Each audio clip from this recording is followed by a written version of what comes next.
से जो पहला जो सवाल है, बरगनिया के लोगों से आखिर इतनी नाराज़गी क्यों है कि इतने लाइट काट रहे हैं, लोग परेशान हैं, बच्चे परेशान हैं, पूरे लोग तबाह हैं?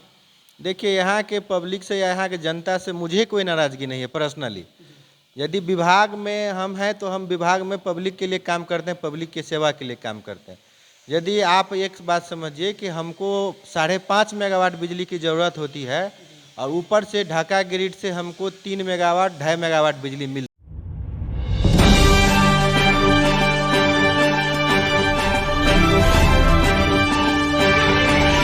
नमस्कार, मैं हूं इमरान खान और आप देख रहे हैं भारत नेपाल न्यूज़। इस वक्त मैं सीतामढ़ी जिला के बैरगनिया पावर हाउस प्रांगण में हूं और ठीक मेरे पीछे आप देखेंगे NBPDCL जो यहाँ पे जो अपना जो बिल पेड करने के लिए जो पूरे प्रखंड के लोग जो है वो यहाँ पर आते हैं। अब तो आजकल स्मार्ट मीटर का ज़माना हो गया, स्मार्ट मीटर लग चुका है। के तमाम जितने भी प्रखंड के लोगों की हम बात करें, उनके नाक पे दम खो रखा है, क्योंकि हर दिन लाइट इतनी कट रही है, इतनी कट रही है कि बच्चे हो या बूढ़े हो या गांव हो या देहात हो या शहरी क्षेत्र हो, सभी के नाक पे दम हो चुका है। बहुत सारी जो तरह-तरह की बातें हैं वो निकल कर सामने आ रही हैं। आखिर ये सच्चाई क्या है? ठीक मैं आपको पहले पावर हाउस में ले चलता हूँ, जहाँ से लाइट आप सभी को दिया जाता है। वहाँ पर देखते हैं कि आखिर कौन-कौन है वहाँ पे और क्या है मेन वजह, हम आज जानने की कोशिश करेंगे और यहाँ के जो जेई साहब हैं उनसे भी हम बात करने की कोशिश। क्या बरगिनिया के लोगों से आप लोग इतना नाराज़ क्यों हैं? क्यों इतना लाइन काट रहे हैं आप लोग? नाराज़गी की बात नहीं है सर, पावर हम लोग को कम मिल रहा है। पावर ये कहाँ से आ रहा है? ढाका से कहाँ से आ रहा है? ढाका से आ रहा तो है। वहीं से कम मिल रहा है। जी, लेकिन कम। अभी आपको पर्याप्त रूप में कितना मिल पा रहा है? अभी तो दिन में ठीक-ठाक है, रात में हमको 2.5-3 मेगावाट मिलता है। रात को ज़्यादा दिक्कत आ रही है? रात को ज़्यादा दिक्कत है, हमको 6 मेगावाट की ज़रूरी है रात में। या यहाँ से कोई ऐसी दिक्कत तो नहीं है कि हाँ, कहीं यहाँ बरगिनिया में कहीं काम चल रहा हो, उसकी वजह से भी लाइट काटी जा रही है? जी नहीं, वो दिन में थोड़ा बहुत होता है, बैरगनिया में काम होता है तो लाइन कटती है। बाद बाकी मौसम ख़राब रहता है तो लाइन ब्रेकडाउन हो जाता है तो वो लगती है। इस वक्त मेरे साथ बरगिनिया पावर हाउस के जेई संतोष कुमार रमन जी हैं और उनसे जानने जो सवाल है, बरगिनिया के लोगों से आखिर इतनी नाराज़गी क्यों है कि इतने लाइट काट रहे हैं, लोग परेशान हैं, बच्चे परेशान हैं, पूरे लोग तबाह हैं? देखिए, यहाँ के पब्लिक से या यहाँ के जनता से मुझे कोई नाराज़गी नहीं है पर्सनली। जी। यदि विभाग में हम हैं तो हम विभाग में पब्लिक के लिए काम करते हैं, पब्लिक की सेवा के लिए काम करते हैं। यदि आप एक बात समझिए कि हमको 5.5 मेगावाट बिजली की ज़रूरत होती है और ऊपर से ढाका ग्रिड से हमको 3 मेगावाट 2.5 मेगावाट बिजली मिलती है। इस परिस्थिति में हम लोग को क्या होता है कि सभी फीडर को बाँट के चलाना पड़ता है, मतलब बारी-बारी से। किसी एक फीडर को एक बार में चलाएंगे तो फिर दूसरा को बंद करेंगे, फिर दूसरा को चलाएंगे तो फिर पहला को बंद करेंगे। इसीलिए 2.5 मेगावाट 3 मेगावाट में ही हम लोग को जो है बारी बारी से बिजली सप्लाई देना होता है। ऊपर से ही कम पावर मिलते हैं। पूरा बिहार की हम बात करें तो पूरा बिहार में जो है लगभग 5400 मेगावाट बिजली की आवश्यकता होती है, जबकि अभी 4600 मेगावाट ही बिजली पूरा बिहार को आपूर्ति हो रही है। इसका कारण क्या है कि हमारे यहाँ जो है बिजली सप्लाई जहाँ से होती है उसका लगभग 6 यूनिट अभी मेंटेनेंस का काम चल रहा है।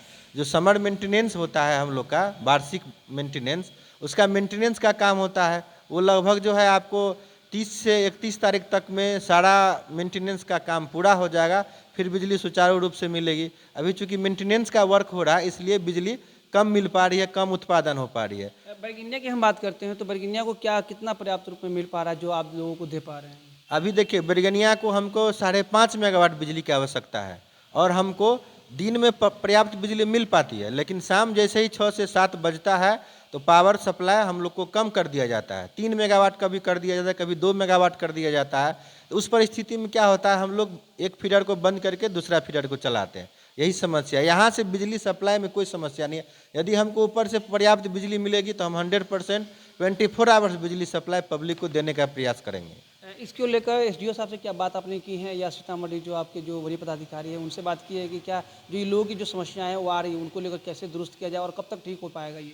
इसके लेके तो सबको जानकारी आई है और सबसे हम कम्युनिकेट किए हैं। सबका कहना है कि जैसे ही समर मेंटेनेंस का काम खत्म हो जाएगा 30 या 31 तारीख तक, तो फिर पर्याप्त बिजली मिलेगी, फिर कोई समस्या नहीं आएगी। कोई समस्या नहीं? कोई समस्या नहीं और आएगी। एक चीज़ और है सर कि आपके ऑफिस के ऊपर ये कंप्लेन है कि लोग को आरोप है कि कॉल करने पर आपके यहाँ से कोई रिस्पॉन्स नहीं लेते हैं, आप लोगों के जो स्टाफ से वो फ़ोन नहीं उठाते हैं और जहाँ पे अगर कोई शिकायतें आती है तो वहाँ पर वो जल्द नहीं पहुँच पाते हैं।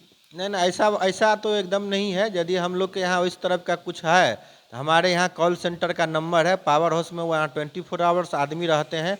उसका नंबर जिनके पास नहीं है वो नोट कर ले, 70 70 99 56 15 किसी भी परिस्थिति में उस पर आप कॉल करके कोई भी इमरजेंसी हो या कोई सूचना लेना हो आप उस पर संपर्क कर सकते हैं। उस पर संपर्क करने से बहुत लोगों का कहना होता है कि फ़ोन नहीं उठाते हैं, बिजी आ रहा है। स्वाभाविक बात है, एक नंबर है और उस पर जो है लगभग 18 से 20 हज़ार हमारे कंज्यूमर है। यदि 1% भी कंज्यूमर एक बार में फ़ोन करेंगे तो कम से कम 180 कंज्यूमर हुआ। तो स्वाभाविक है कि बिजी आएगा, लेकिन हाँ, यदि फ़ोन लग जाता है, फ़ोन आता है तब बात होती है। उस पर हम भी फ़ोन उठाते हैं, ऐसा बात नहीं। मेरा स्टाफ भी, रात में भी हम लोग ड्यूटी में दिए हुए हैं स्टाफ को। कभी कोई तरह की खराबी आती है तो हम लोग रात भर स्टाफ रखे हुए हैं, रात भर काम करा कर लोगों का प्रयास करते हैं कि बिजली सप्लाई बढ़िया से हो।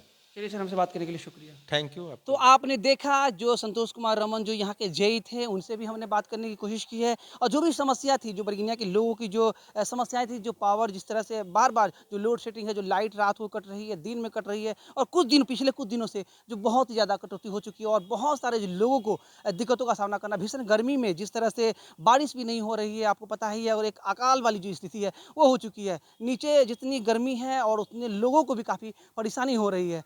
उस सभी चीज़ों को लेकर हमने बात करने की कोशिश की है और उम्मीद है कि आने वाले वक्त में जो चीज़ें हैं ये सब चीज़ जल्दी बदले और यहाँ के लोगों की जो ज़िंदगी है वो थोड़ी आसान हो जाए। कुछ और खबरों के लिए बने रहे भारत नेपाल न्यूज़ के साथ। फिलहाल मुझे इमरान खान को दीजिए इजाज़त। नमस्कार। इस वीडियो को ज़्यादा से ज़्यादा लाइक करें, शेयर करें, कमेंट करें।